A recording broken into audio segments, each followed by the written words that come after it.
Doctor साहब, सब खैरियत? मर्ज पूरे जिस्म में फैल चुका था, हम उनकी जान नहीं बचा सके। सब्र कीजिए।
हाय हाय, क्या हो गया अल्लाह। अरे बरसों का साथ था, शनासाई थी, बेचारी कसम पुरसी में चली गई।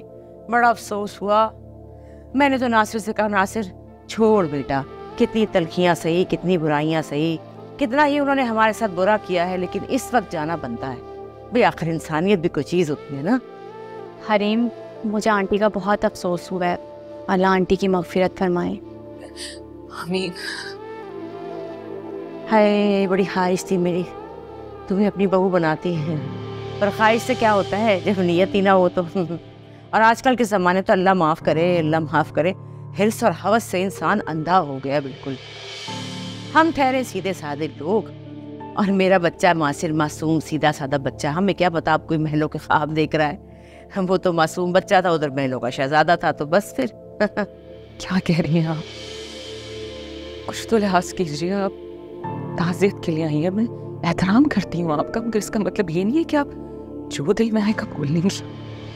अरे शगुन, चल यहाँ से भाई, यहाँ तो इज्जत विज्जत कोई नहीं होनी। क्यों नाक से लकीर निकलवाने, चल उठ। काश इज्जत के मायने आप लोगों को पता होता तो दूसरों की इज्जत बहाल करने से पहले 100 बार सोचते। काश अपने बेटे को बताया होता इज्जत और मकाफात के क्या मायने होते हैं। लड़की का दिमाग घूम गया है, सरफरी लड़की है। अरे जाने वाली चली गई, हमने कौन सा दोबारा यहाँ आना है। चल उठ चले। अस्सलाम वालेकुम, क्या हाल है, कैसी हैं आप? मुझे पहचाना? मैं दुर्दाना, नासिर की वालिदा। हाँ ठीक है। आपसे मुलाकात हुई थी मंगनी पर नासिर की, याद है ना? अरे सलाम दुआ के बाद आप तो हवा के घोड़े पे सवार निकली गई। मैं आपकी पड़ोसन, याद नहीं? फायज और नासिर इकट्ठे साइकिल चलाया करते थे गली में। अच्छा खातून, हो गया? बहुत शनासाइयाँ जता ली आपने, अब आप चलिए। हाँ, खुदा हाफिज। अरे हाँ भाई, ये शनासाई मिलना जुलना सब पैसे के जोर पे है। पैसा फेंक, तमाशा देख। क्या कर रही हो? बस कर दो, और कितनी बेइज्जती करवाओगी यहाँ। चलो। बेइज्जती कराती मेरी जूती, मैं तो खुद लानत भेजती हूँ जैसियों पे। चला।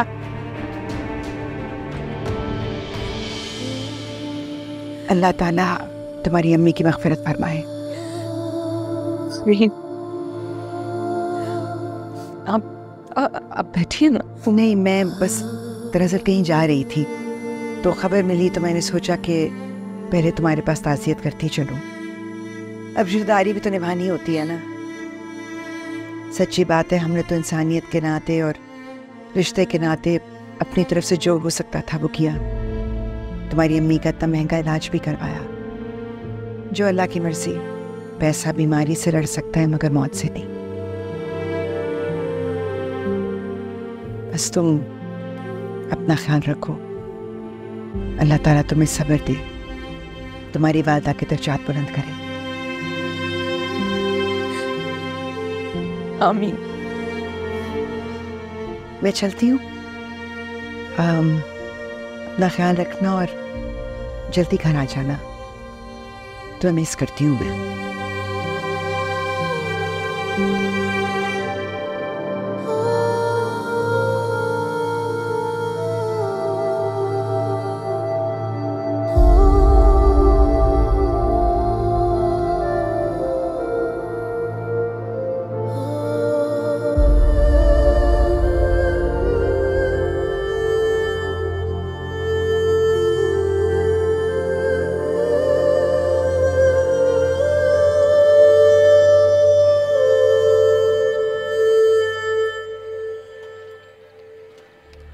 अरे आप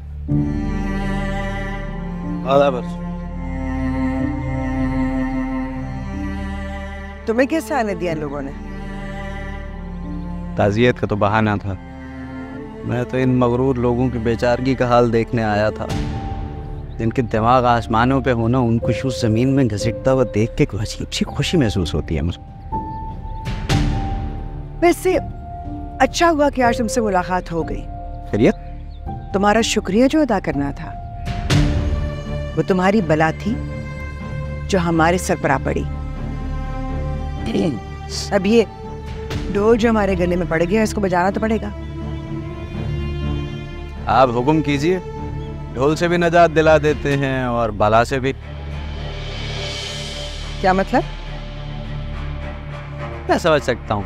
फाइज ने आप लोगों की नाक कटवा दी। कहाँ राजा भोज, कहाँ गंगू सेरी। आप तो दिल ही दिल में दिन रात सुलगती होंगी ना। लेकिन खैर, आपके हर गम और परेशानी का इलाज है मेरे पास। मेरी बात सुनो, मुझे आदत नहीं है कि मैं किसी की घुमा फिर आकर की हुई बातों के ऊपर ज्यादा तवज्जो दूं।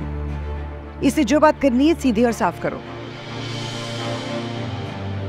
भाई मैंने एक छोटा मोटा सा बिजनेस स्टार्ट किया है, अभी तो बस उसके मामलात समझ रहा हूँ। कैसा बिजनेस? मेरे पास जो गीदड़ सिंगी है, अब उसको तो छोड़ दीजिए। आप अपना मतलब देखिए। चलो फिर मतलब की बात करते हैं। किसी वक्त मुलाकात करते हैं और देखते हैं, शायद मैं तुम्हारे बिजनेस में इन्वेस्टर बन जाऊं। जरूर जरूर, जब आप हुक्म करेंगे हाजिर हो जाऊंगा दौलत खाने पे। बता दूंगी तुम्हें।